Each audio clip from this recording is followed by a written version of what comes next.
road I did. The RCMP attended as well.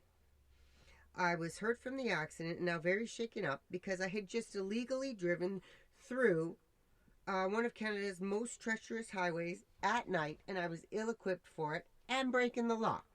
So I was not happy. I was bruised up and quite shaken.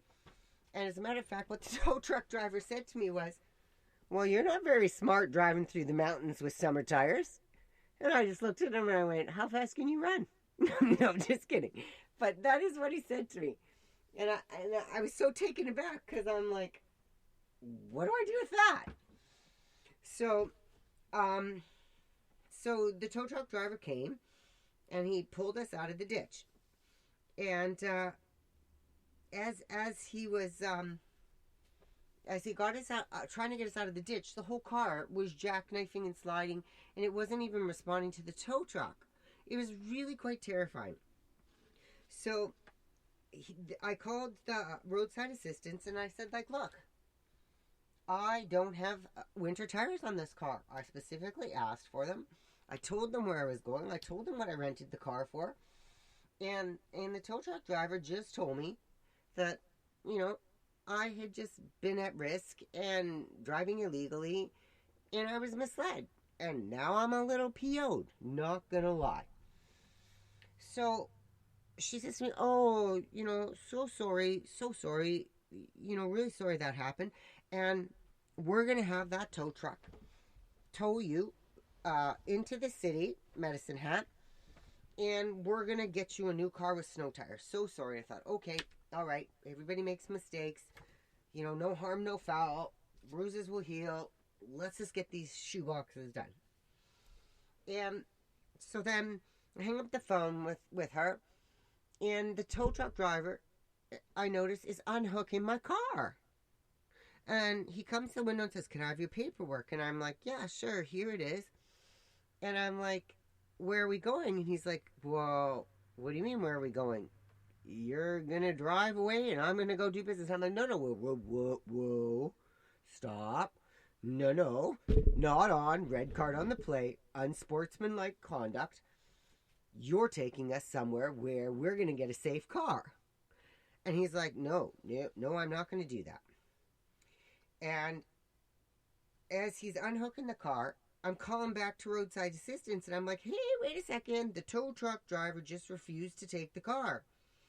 And so here I am, stranded in minus 30 weather, in a snowstorm, with a car I can't drive on the middle of a highway. Needless to say, I was beyond distressed, and now starting to become way behind. So, as the tow truck driver had driven away, they said to me, "Well, Mrs. McGee, we're really sorry. We can't make that guy do anything. So how about if you go to a hotel and you stay the night till the storm passes, and then would you please mind driving really carefully to the next closest city, which was Regina." Okay, so we're talking 4 hours, I think it is. And we'll pay for the hotel in the morning when you get to Regina, and we will make sure you get a safe car.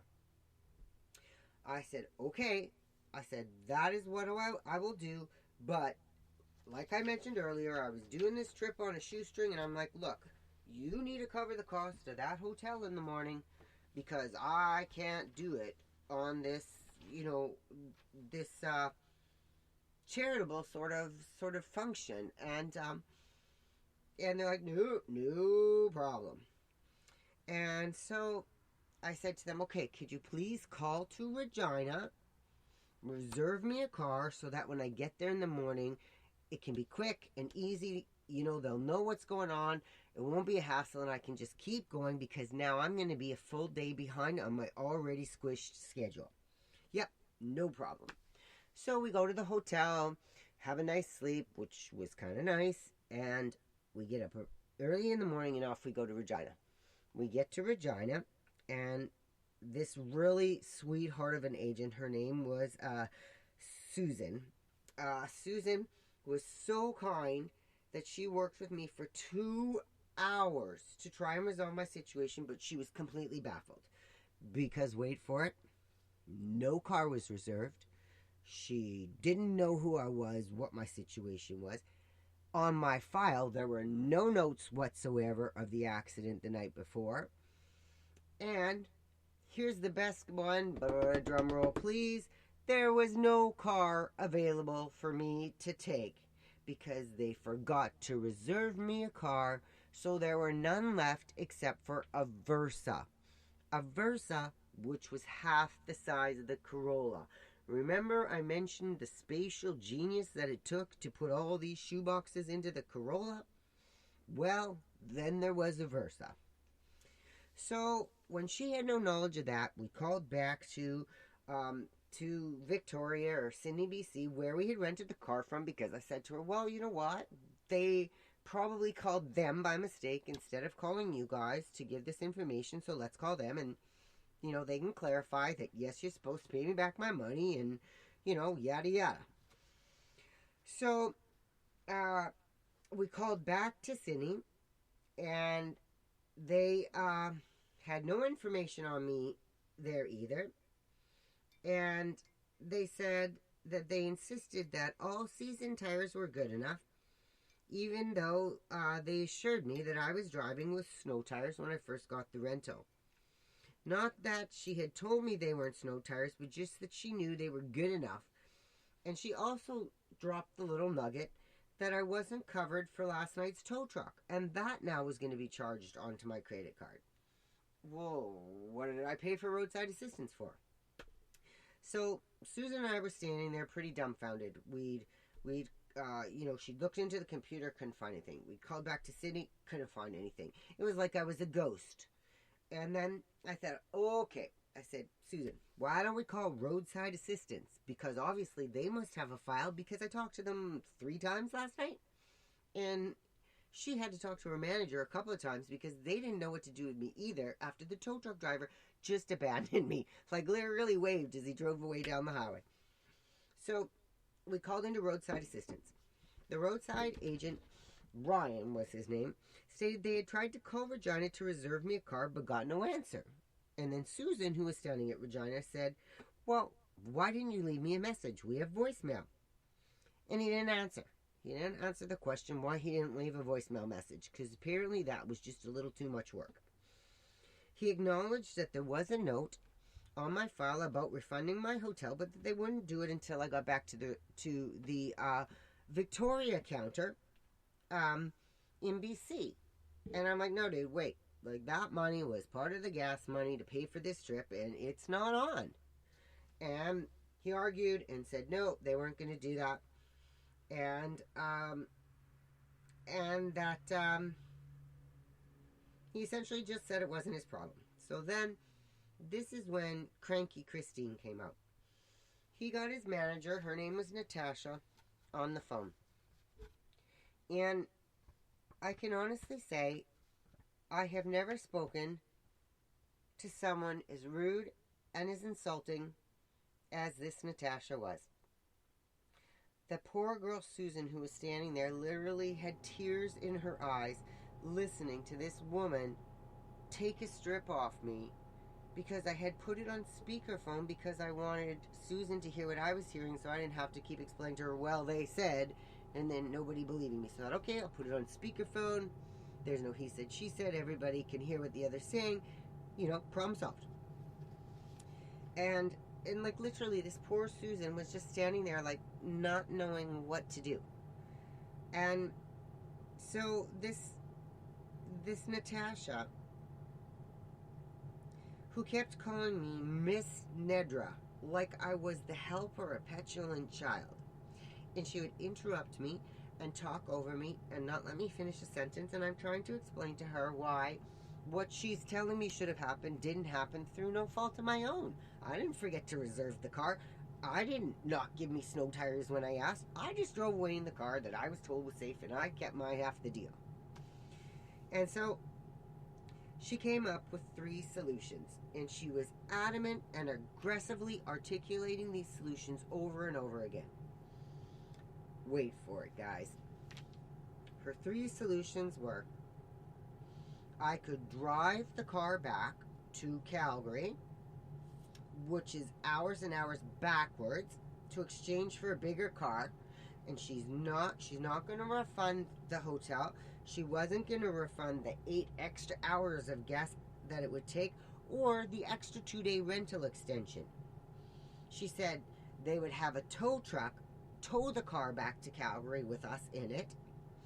And the wait time at that point was 4 hours for a tow truck. And let's not forget, I'd just been abandoned by the guy that they were going to phone on the side of the highway the night before. So I was pretty sure how that was going to go. And she said, and yeah, they would tow me back to Calgary, and I could sleep in the Corolla until they got there in the morning, and they would exchange it for me. This was my favorite solution.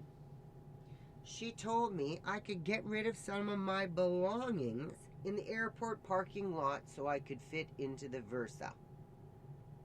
Yep, that's right. Just throw away 2/3 of the donations so you can fit into this car. That's all that we have left because we didn't do our jobs. And I'm going, what?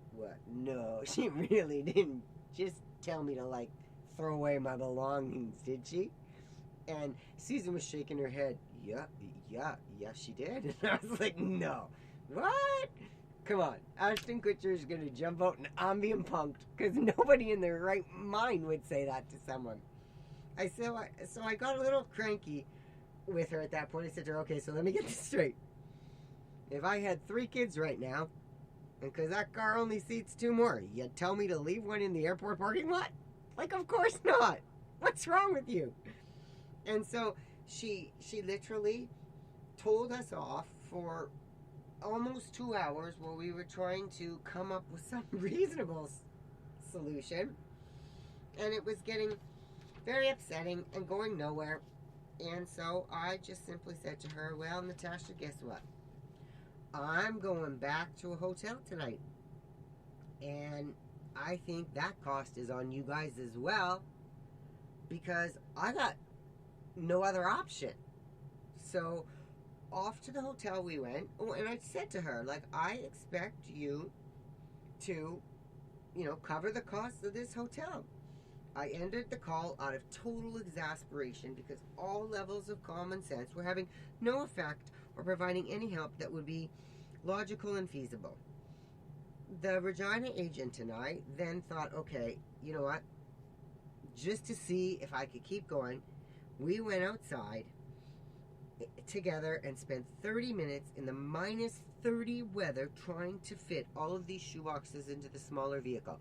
A dude from another company even came over to try and help us fit these shoeboxes in.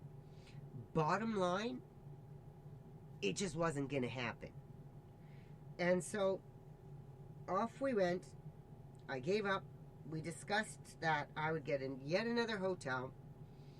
She entered that into the computer, and I would come back in the morning and get another vehicle.